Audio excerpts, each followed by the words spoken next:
We're back to the Neil Haley Show here on the Total Celebrity segment. I'm excited to welcome first my co-host today, Dr. Sheryl White. You're part of the celebrity thing. Again, my celebrity podcast is ranked number 12 according to FeedSpot at celebrity podcasts in the world. And you're going to co-host with me today, Dr. Sheryl. We've done some co-hosting of all my other genres of shows, and we're excited about our guests because a big movie coming out. Can't wait to hear about it specifically and Robert's feedback. So go ahead and let us know who our guest is. Thank you, Neil. Hi, everyone. It is an honor to be able to interview composer Robert ToTeras, and excited about your new movie coming out, The Walk. That's just super exciting. We want to hear all about that for sure, and about your composing as well. But can you share with us what brought you to this specific career path? Oh boy, how long do we have? Thanks for having me, by the way. I've been a musician since I was 3. I guess you can't really say it. You can say a 3-year-old's a musician, I guess, if they end up doing it for everything. So I got launched on the path at 3. I started playing piano, piano lessons, that sort of thing. And then at 7, I discovered the guitar and all bets were off. And I didn't ever want to do, there's never been a point in my life since the age of 7 where I wanted to do anything else with my life, which is an odd thing. I have 2 children and I'm like, why don't you have your career set now? But it doesn't usually work that way. So I went to a high school performing arts in Philadelphia, went to college for music in New York, had brief flirtation with record labels in New York as well. That didn't quite work out the way I wanted it to at the time, in terms of my rock star dreams and so on and so forth. Left the country for a little while just to find myself, as they used to say. I don't know if they still say that. And then I became a singer-songwriter for a few years. Used to play Borders books. You remember Borders books? Yes. Used to play them, like I could literally book them from like city to city, state to state, and I could play all over the country and like drive around and play Borders books. You could make real money at one time doing that. At least it was real money to, a 20-something. And did that for a while, and then met an amazing woman and was like, I don't want to travel around the country doing this if I'm, it's that thing of like settling down versus, and how am I going to fit my career? And so I decided to be able to make music from home. And so we moved to Los Angeles and I was like, how about film composing? And I've always been obsessed with television and movies. I think everybody that works in this business at whatever level and whatever job has been obsessed with TV and movies. And so luckily I was a kid that watched a lot of TV, and that actually turned into something. That's a great answer. And so what you're saying, TV and movies, I'm going to go with the follow-up. What were your favorite TV and movies growing up? Oh, let's talk about it, man. I have equal love in my heart for Francis Ford Coppola or Stephen J. Cannell, the creator of the A-Team. I love A-Team. Yeah. I mean, I was really young when the A-Team was on, so it was probably inappropriate for me to be watching it. I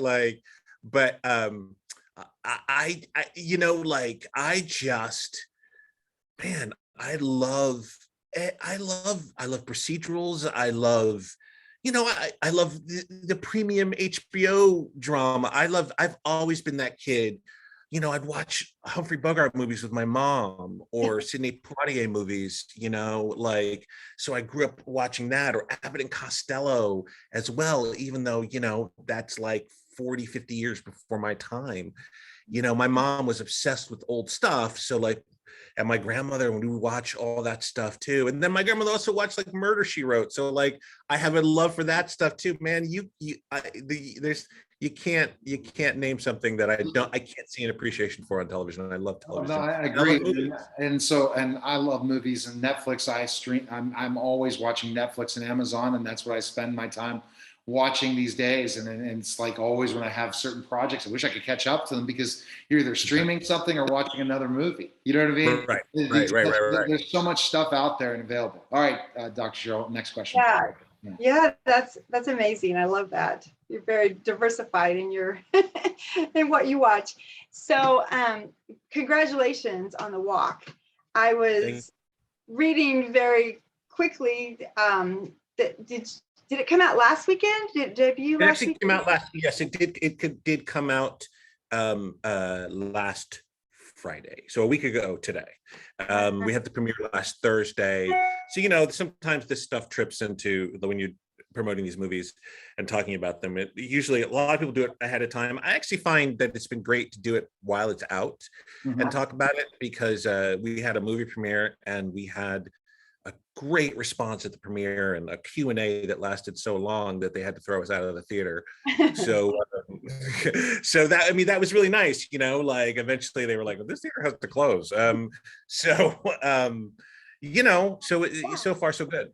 Yeah, so can you tell us a little bit more about the project? I'm fascinated with a composer who does the music for a movie. That's just so interesting to me, and what it actually means to you to do that kind of work. So the walk, just briefly about the story, is the story of the Boston busing crisis that happened in the 70s, where they, in an attempt to integrate the schools, they decided to, and this happened all over the country, but Boston was particularly notable because there were riots as a result of it, of some white neighborhoods that didn't want black kids going to school in their neighborhoods. Wasn't everybody, obviously, that's not how racism works, but it was a loud minority of people. And so it became national news, and it was a really scary thing for the kids who were just trying to live their lives and go to school, whether they were white or black, and they were like, what is going on? But so the movie follows two families, one black and one white. A black child with a single dad who has to raise her, who is in her senior year and has to go all of a sudden has to go to a different school, which for any kid can be traumatic, especially in your senior year. Gosh. And a white family with a cop who is sort of questioning his own issues with race and his own racism. He's a good guy, but he's obviously had some issues. And so now he's been assigned to protect these black kids who are being bussed into his neighborhood.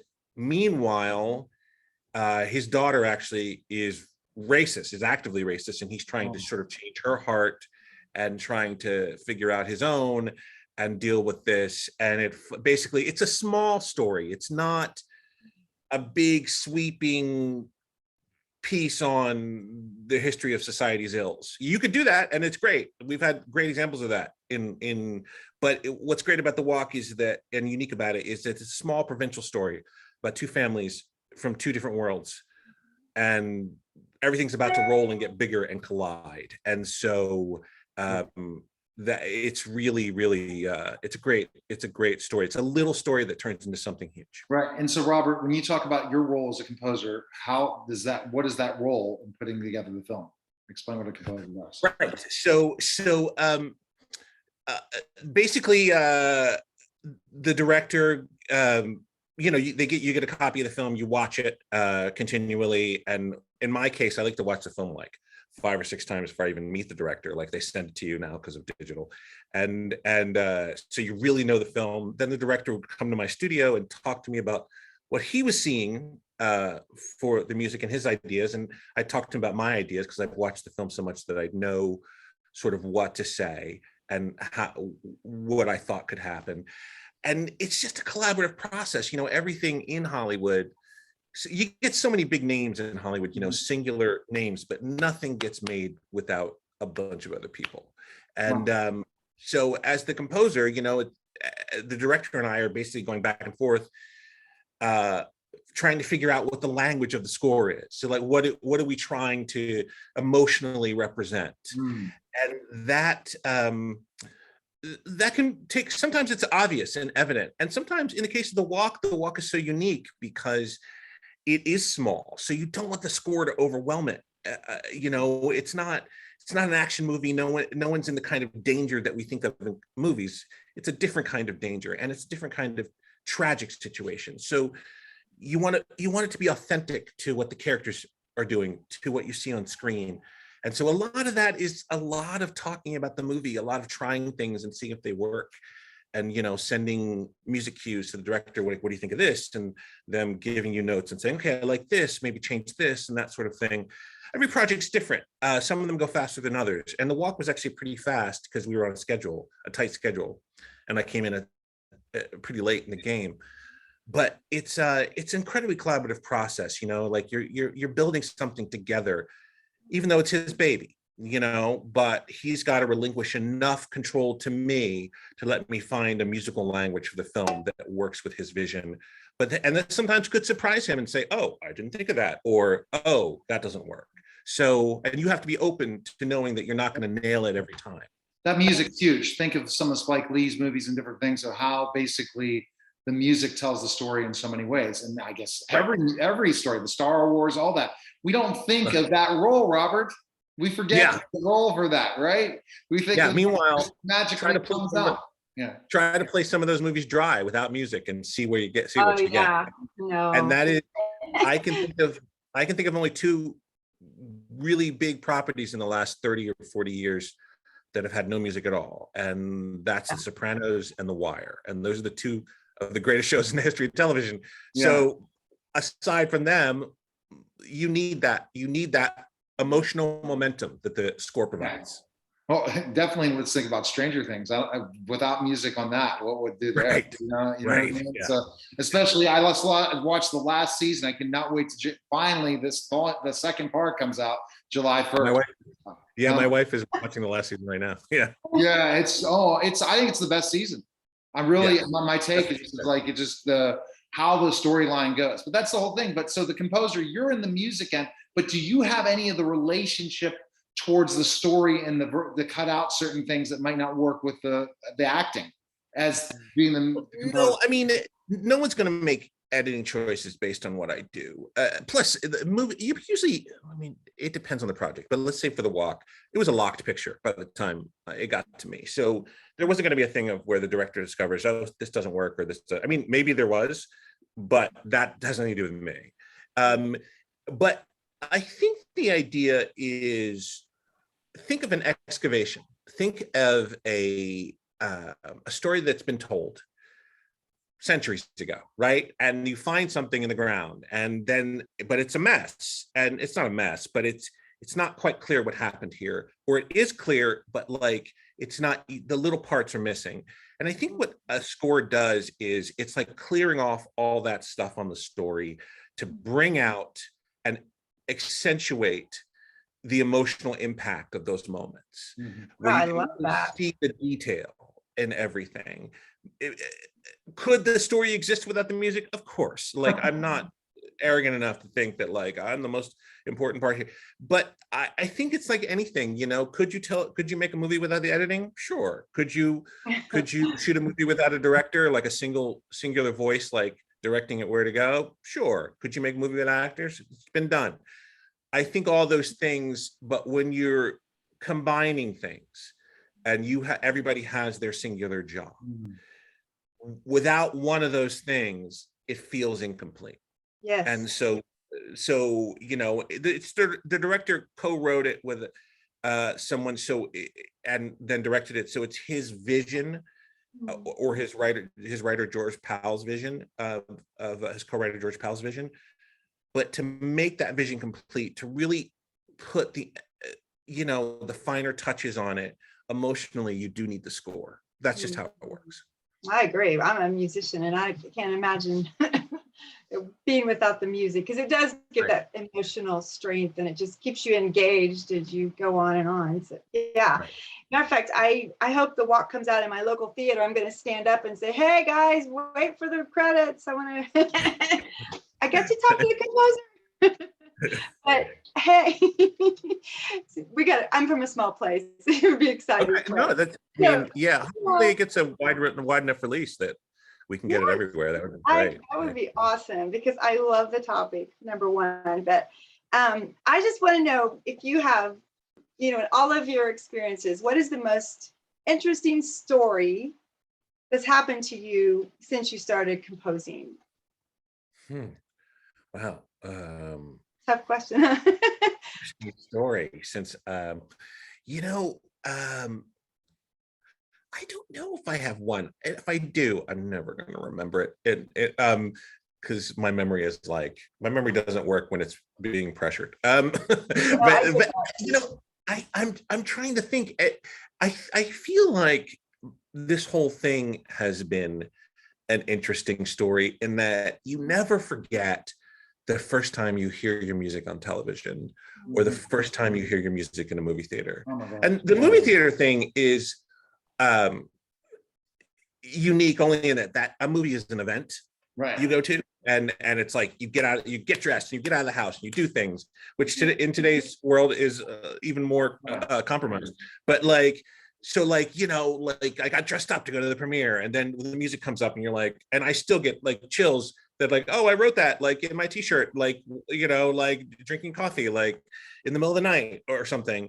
And there's a thrill there. But I never forget the first time I heard my music on television. I was in this tiny, terrible apartment that my wife and I had. And she was pregnant.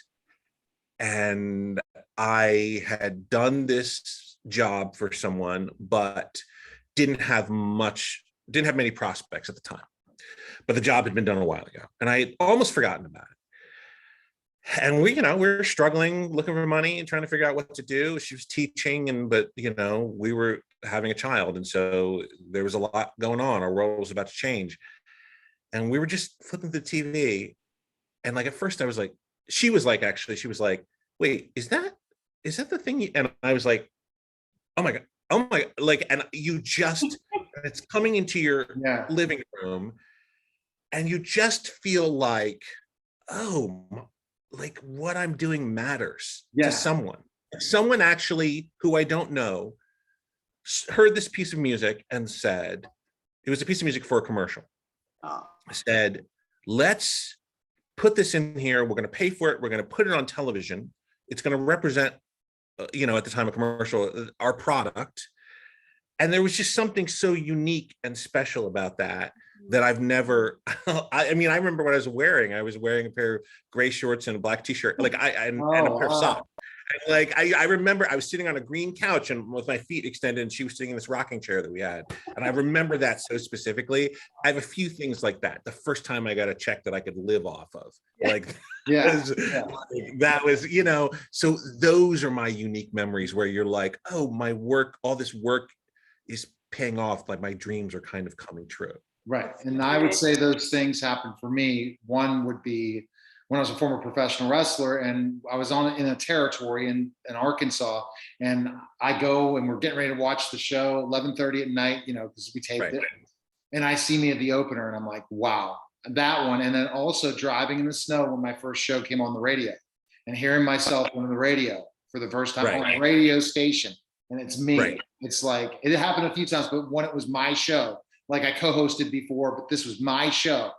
Right. I was like, wow, those type of experiences are amazing. And, getting to interview celebrities like yourself, for sure. So my point is, what do you think you're best known for? What was the biggest project you composed on? I think I'm most known for two things. One is behind me, there's a poster for a show called behind me. There's a poster for a show at Zoom. I should figure out which hand I'm using. It's a show called Cold Justice, which used to be on TNT, but is now on Oxygen. It's produced by Dick Wolf, Law and Order and FBI and all that. And so it's been a real thrill for me to be a small part of that TV family. And Cold Justice has been on for 7 years now, 7, maybe 8 years. And we're about to do our 100th episode. I'm writing the music for that probably this week. Wow. And that comes out in September. And it just really impacts people in a way, because the woman who is a lead investigator goes around with her team solving cold case murders, real cold case murders. And when you give the family that kind of closure, it's just, and it's been effective. You can't solve every one, but there's been a number of them that have been solved. We've even gotten a confession on the air before that whole Robert Durst thing ever even happened. And so like, we are sort of the first in that sort of new, there's always been like unsolved mysteries and stuff like true crime stuff. but we were the first, like in 2013, I think, or so. I guess it's been on even longer, because I think 2013 was our first episode. And it's a special show. When you work in Hollywood, I'm coming to you about The Walk, which is a special project also, because historically it's really significant. But you don't get as much of a chance to do really significant, historically significant stuff or impactful stuff in the real world. You can tell great stories, which do impact the real world because they're about the real world. But I get to actually do stuff where people go out and they get closure out of something, or they find out what happened to their loved ones, and I get to be a small part of that with the music, and that's incredibly special. It just is, and you have to write really authentic music to represent these people, and it's just really, it's such a unique, special job. I think probably that, and I'm most known for that. And there was a show on a few years ago called Sugar Rush, which was on Netflix, which I did the music for, which a lot of people, it's like a baking show, but everybody's kids watch Sugar Rush, and like it was just like this great experience. And check out your IMDb, and maybe other people might say other shows, right? That's for sure. Yeah. But I think those two are probably so far my biggest ones. Oh, and it's going to be bigger, and you never know. Do you ever think you'll have an Academy Award ever? Do you ever think I got to say, I try not to think about that, because if I think about it, you'll just think about that forever. I feel like look, I'd be BSing you if I told you I don't ever think about it. Of course you think about that kind of recognition. To me, that kind of recognition means I get to work more. Like, you know what I mean? That people are going to be like, oh, hire that guy. Because, ultimately this is my job, and I have 2 children and a wife and a house and a dog. And so I have to, think about the day-to-day aspect of making a living. So I do think about the glory that would be involved occasionally of winning a big award, but I also think it'd just be cool because I get more work, and because everything is about where's your next job coming from? What's your next job? I think that's the nature of doing anything freelance anyway. Okay. Yeah. All right, Sheryl. Now talk about your project as a question for him, just to give a bit of an update of who you are. Okay. Well, one of my questions for you was, are you working on any other exciting new projects? And I have one for you. Oh. No, I wrote a book called Underground Angel, and I would love for it someday to be made into a movie. And it's the life story of a 19th century abolitionist, Laura Haviland from Michigan. And she was an amazing lady. And just the things that she accomplished in her lifetime were just phenomenal. But most people have never heard of her, don't know who she is. Yeah. She worked alongside Frederick Douglass and Sojourner Truth. And she changed the streetcar laws in Washington, D.C. So that blacks and whites could ride together in 1865. She also marched along with the Union Army in the last year of the Civil War, and was a humanitarian. And she got to work with some presidents, and Edwin Stanton, and Secretary of State. She's a really phenomenal person, and I'm trying to get that message out, because I think it's so important today in the world we live in that we know that there are white people that gave their all because they care, and just in the same way as Black people give their all because they care, and that we can work together and live together, in our country. So I think, historically, I think stuff like that's really important. You have to tell those stories. You have to talk about history, period. You can't shy away from it, whether it's good or bad. Actually, I think the great thing about talking about the bad things are you can change the bad things that exist now. I don't quite, other than keeping people, I think there are powers that be that would like to keep people stupid. Right. But other than that, I don't see the reason in not talking about history. And, I just don't see what that sort of that strange movement is, other than subjugating people. Because this informs what we are going to do next. And this shows us, oh, here's where we made mistakes, but here's where we were great. Like, for every terrible, terrible, terrible story, there's smaller stories greatness, of people doing great things to try to overcome this. And this is what's really important. Like, and as someone who tells stories for a living, or as part of storytelling for a living, that's how you reach people. People understand stories. So you writing this book, or someone else telling stories like this is hugely important. I mean, there's no better time right now in terms of the landscape of television than, for stories like that than there ever has been. I mean, there's never been a time better than now for stuff like that, because I think there's a hunger for stories like that. There's a hunger for, which tells you a lot about the climate we're in, because people want stories like that, but maybe some people in charge don't want stories like that. So what does that tell you? Like, the people want something that the people in charge don't. So. Absolutely. Such good insight. I love your honesty. It's so refreshing. Thank you. Exactly. So So, Robert, where can we connect with you, first of all, and then secondly, where can we watch The Walk? So The Walk's in theaters now. I'll answer second question first. The Walk's in theaters now, but it's also on digital and on demand. So I'm sure if you have an on-demand system and you search The Walk, I actually did on my cable and it was there. I think you can get it on Amazon too, as well. And I am terrible at social media, but I'm trying to get better. And so I'm on Twitter at Robert ToTeras, all one word, .com, and Robert ToTeras at twitter.com. And I'm on Instagram at Robert_ToTeras.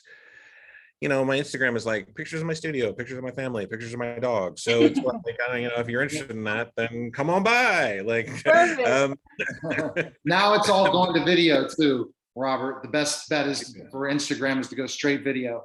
And so with your ability in editing, put some cool music composing with portions of something you could use as a project. Right. And that would be the best way because it's all reels. It's all about reels now. I haven't jumped on it. I'm a social media guy. I'm doing it with my clients first, but I'm going to be jumping on it soon. I just got to get back in the saddle. I have so much content. I could be doing reels all day long. It's just about the time, right? Because I have everything I say.